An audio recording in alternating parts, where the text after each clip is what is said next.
was needless. And I believe his main purpose for coming to the region was to connect with the youth. Ask him, did they achieve that target? I think Tein was equally invited for the said program. We are students, and mostly we honor invitations from both divides. So I was equally there. I came there myself, and I was so scandalized because scandalized. Yes, we were thinking they'll give us some opportunity to also ask the vice president some questions that were bothering us, and also tell him our grievances as students of SDDU bits, because we are lacking a lot. We have a lot of lecture halls that are not in good conditions for lecture and all those things. So we're thinking at least we'll be given some opportunity to also express our views, but that never came.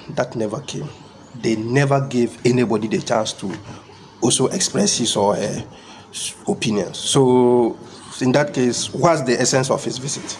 Did you make any inquiries about it? Oh, I made inquiries and they said no. That this time around, I asked some NPP guys and some of the TESCON executives. I think none of us were given the opportunity to ask any questions. For me, that is very worrying because what's the essence of youth connect? I think we watched some of his videos previously where he engaged some youth and they were asking him questions and all those, and he was giving answers and all those. So we got excited thinking we also come and ask him some questions for him to answer. But unfortunately, I think he realized that he was being asked daring questions.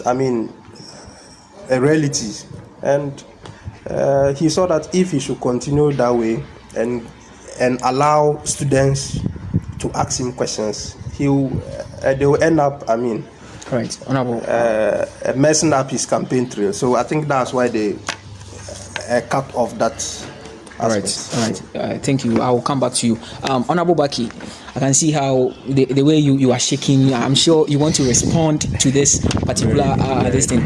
Honorable, I know this is something that is very known to you.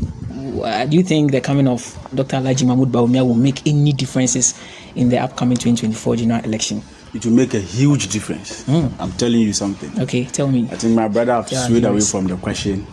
He didn't even answer the question at the end, but let me use this opportunity to educate him on that. First of all, he said it's needless for the vice president and the flag bearer of the new patriotic party to come to Upper West on his campaign tour, but it's needful for the former president to come here for a campaign tour. That's what you think? Okay, it's fair. Because the Tein President is saying he wanted to ask questions about infrastructure, and because of that, maybe due to one or two reasons, you didn't get the opportunity, so you think it's a failed attempt. No.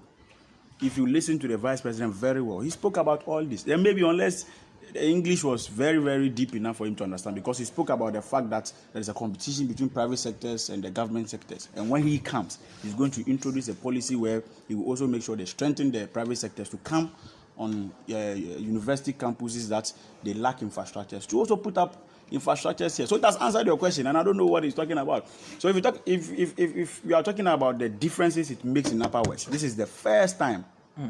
This is the first time a flag bearer has come to Upper West, and is going to be a memorable one indeed, because after his engagement here, we saw the news that was going around. The NDC literally had nothing to say. The only thing they could say was during the Youth Connect, some students, a secondary school student, were bars there, blah, blah, blah. What is the purpose of the engagement? It's a Youth Connect. Even the NDC youth, their youth organizer, even if he wanted to come, would have allowed him to come, because the Youth Connect, come and listen to what the flag bearer wants to tell you. Even John Dramani Mama, we needed him to come and sit there and listen to good policies. So let me tell you one thing. Since the flag bearer started his engagement, he has been telling us, the youth, about his policies. I can give my time to the Tein President. He should tell me, since John Dramani Mahama started his engagement, he should give me 3 policies he has told us he's going to do. This election is not just a mere election. This election is an election that needs somebody who is visionary, somebody who is open-minded, somebody who has ideas, somebody who has the charisma or the courage to implement those ideas. So it's not a matter of just going around and be talking about Jack Toronto and be making comedies about who chew ballot papers and who swallow 3 ballot papers. No, it's about coming to tell us your policies, coming to tell us your ideas. You should give me 3 policies. 3, only 3. Their flag bearer has gone around to even tell the youth of Ghanaians. But when His Excellency His Excellency Dr. Mahmoud Bawumia came here, they were youth after the program who met me and said, Charlie, your man really did well. I had about 3 questions to ask, and at the end of his speech, my questions were all answered. And with regards to the question segment being taken off, if we are going to be truthful to ourselves, we all know on that day it rained. We all could attest to that. And on that day was the day the flag bearer has to return back to Accra. So when they came for the program, they had an information that it's going to rain, so the plane will have to take off before the rain starts. So they had to find a way to make sure the parliamentary candidate didn't even speak. Right after the youth organizer, he introduced the flag bearer and he spoke. So after he was done speaking, they moved straight to the airport, not even his residence. So they moved straight to the airport, where immediately their flight took off. It started raining.